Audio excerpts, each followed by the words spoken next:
ആകുല ചിന്ത എന്തിനു വേണ്ടിയാണ്? ഭാരം എന്തിനു വേണ്ടിയാണ്? പ്രയാസം എന്തിനു വേണ്ടിയാണ്? നീ എന്തെങ്കിലും ചിന്തിച്ചു കഴിഞ്ഞാൽ എന്തെങ്കിലും കൂട്ടാനോ കുറയ്ക്കാനോ കഴിയുമോ? ഒരിക്കലുമില്ല. ദൈവം നിശ്ചയിച്ചതുപോലെ തന്നെ നടക്കും. നാം എത്ര ചിന്തിച്ചാലും, നാം എത്ര പ്ലാൻ ചെയ്താലും ദൈവത്തിന്റെ പ്ലാനേ നടക്കത്തുള്ളൂ. നാം എന്ത് കാര്യങ്ങൾ ചെയ്യണമെന്ന് വിചാരിച്ചാലും ദൈവം അനുവദിച്ചില്ലെങ്കിൽ നടക്കത്തില്ല. പകലൊന്ന് തീരുമാനമെടുക്കുക. നമ്മുടെ മനസ്സിനോട് പറയുക, എൻ മനമേ നീ ഒന്ന് സ്വസ്ഥമായിരിക്കുക. ദൈവത്തിന്റെ വചനം പറയുന്നു, നിന്റെ ഭാരം യഹോവയുടെ മേൽ വെച്ചുകൊള്ളുക. നമുക്ക് ഭാരമുണ്ട്. സ്വസ്ഥമായിരിക്കാൻ പറയുമ്പോൾ ഭാരമില്ലാഞ്ഞിട്ടല്ല, പ്രയാസമില്ലാഞ്ഞിട്ടല്ല, വിഷയമില്ലാഞ്ഞിട്ടല്ല, ഇതെല്ലാം ഉണ്ട്. എന്നാൽ ദൈവഭക്തന് ഒരു കാര്യം അറിയാം, എന്റെ ഭാരം ഞാൻ യഹോവയുടെ മേൽ വെച്ചിട്ടുണ്ട്.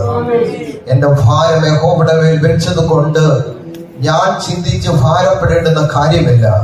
എന്റെ യജമാനായ കർത്താവിന്റെ ഭാരങ്ങളെ, ആമേൻ, എന്റെ വേദനകളെ, എന്റെ പ്രയാസങ്ങളെ എടുത്തു മാറ്റുവാൻ കഴിവുള്ള, അതിനെ നേരെ ആക്കുവാൻ കഴിവുള്ള ഒരു നാഥന്റെ കരങ്ങളിലാണ് എന്റെ വിഷയം ഏറ്റിരിക്കുന്നത്.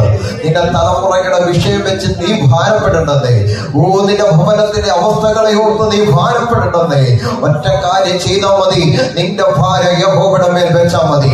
ദൈവവചനത്തിൽ ഒരു കാര്യം പറയുന്നു, നിങ്ങൾക്ക് അധികം പ്രയാസമുള്ള കാര്യം എന്റെ കരങ്ങളിൽ തരിക, ഞാനത് നിർവഹിച്ചു തരാം. നിങ്ങൾക്ക് പ്രയാസമുള്ള കാര്യം, നിങ്ങൾക്ക് ചെയ്യാൻ കഴിയാത്ത കാര്യങ്ങൾ, നിങ്ങൾക്ക് പരിഹരിക്കാൻ കഴിയാത്ത വിഷയങ്ങൾ യഹോവയുടെ കരങ്ങളിൽ കൊടുത്തു കഴിഞ്ഞാൽ കർത്താവ് അത് നല്ലതുപോലെ ചെയ്തു തരും. അത് നമ്മുടെ പ്ലാൻ പോലെയല്ല, ദൈവം നമുക്ക് വേണ്ടി പ്ലാൻ ചെയ്തതുപോലെ, ദൈവം നമ്മുടെ തലമുറകൾക്ക് വേണ്ടി കരുതിയതുപോലെ, നമ്മുടെ കുടുംബത്തിന് വേണ്ടി ദൈവം പറഞ്ഞ വാഗ്ദത്തം പോലെ അതൊന്നും കൂടുകയോ കുറയുകയോ ചെയ്യാതെ അതേപോലെ തന്നെ ചെയ്തു തരുന്ന, അതേപോലെ തന്നെ ദൈവം മാനിക്കുന്ന ഒരു സർവശക്തനെയാണ് നാം